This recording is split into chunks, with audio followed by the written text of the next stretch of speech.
Alright everybody, welcome to another video. This is just a quick one today. A lot of information on the internet about Raptor takeoff wheel and tire setup on a stock F150.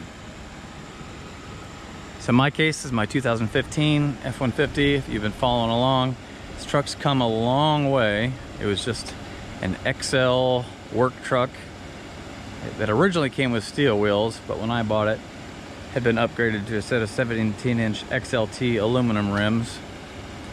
And I really like the look of the OEM Raptor wheel and tire setup. And I obviously kind of wanted to go with a Generation 2 Raptor wheel. These wheels here were takeoffs from a 2020 Raptor, the wheel and tires. I got a good deal on them. I actually only paid $1,200 for the set of wheels and tires. Tires alone are worth over $1,400, and these only had a couple thousand miles on them. The guy I bought them from had purchased them as brand new takeoffs, had them on his truck for just a matter of like a month, and then he sold his truck and took them off. So all you need to do to make them fit, it's nothing on the rear on a four-wheel drive F-150. And then on the front, you just have to add a 2-inch level. And that is all I would recommend, is a 2-inch. All right, so if we look at it from this side, you can see kind of how the wheel wells look.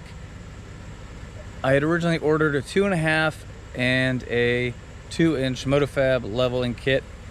I considered going with the rough country, you know, the plastic kit. And I changed my mind at the last minute. Not that there's anything wrong with it. There's a lot of people who have used it with success, but I just didn't like the thought of plastic supporting the weight of the truck. And I understand that it's meant to do that, and there are other plastic OEM parts that do that. But there's also a handful of reviews of people who said that they've cracked. And with a set of aluminum spacers, I didn't have to worry about that. So there'll be a link below to the setup I used. Installing the 2-inch leveling kit, I'd say if you do them all the time, it's probably pretty easy once you learn the trick.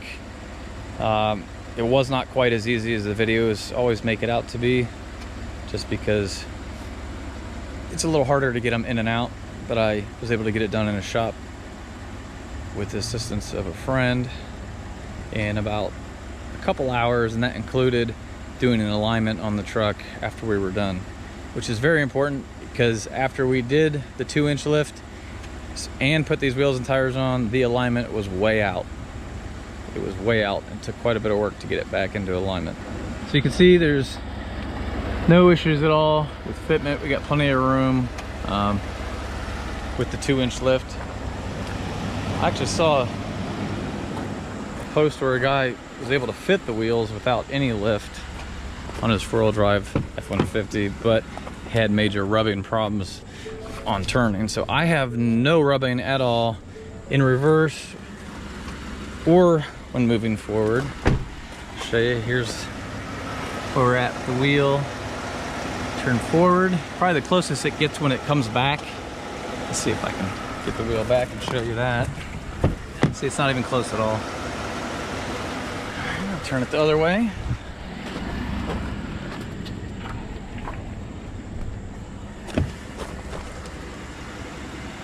So here we are the other way. So we're good here. Full turn.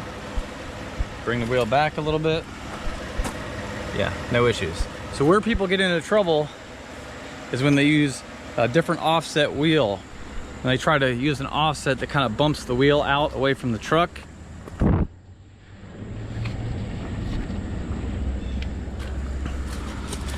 What ends up happening is when you go to turn, it moves everything out further.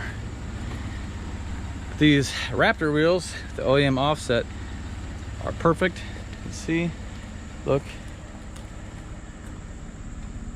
there's nothing sticking out. Just maybe, you know, this point on the tire right here sticks out just a hair. So it's good. So you can choose to run some fender flares, some factory type flares. You could put the Raptor flares on, style flares on there if you wanted, or you don't have to do anything and it will work just fine. Which is probably how I'm going to run it, just like this. All right, so big difference. Here's before, and then now after. Those 35-inch tires are amazing. They really, really, really changed the look of the truck. So that, when you combine the 2-inch level with the tire upgrade, in my case I went from 260, either 260 70-17s or 265 70-17s, which equates to just a little under, about 32 inches to almost 35 inches. You know, it's almost 3 inches, split the difference, it's 1.5 inches. So we're getting an 1.5 inch lift on top of the 2 inches in the front. So 3.5, and then an 1.5 inch lift in the rear. It definitely feels bigger when you're in it. The ride quality is good. It feels a little bit heavier, a little more planted to the road. It's kind of the only way to describe it. My 2.7 EcoBoost engine has no problem breaking the rear tires loose still. So don't worry about that. It doesn't kill it too much. Haven't really driven it long enough to see how the miles per gallon will be affected. I would expect to lose 1 or 2 miles per gallon with these just because they weigh a lot more.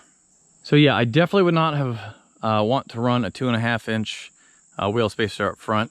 The 2 inch was already really stressing the components to the limit, and it still needs to settle a little bit. I literally just did this yesterday. The front should settle just a little bit, but it's definitely level.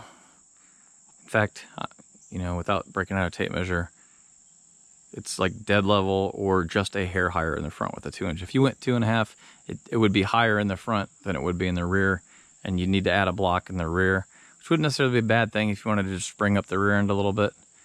But I didn't want to do that. I love the stance of the truck as it sits. It's kind of got that Super Duty look, and these OEM Raptor wheels really, really, really look good.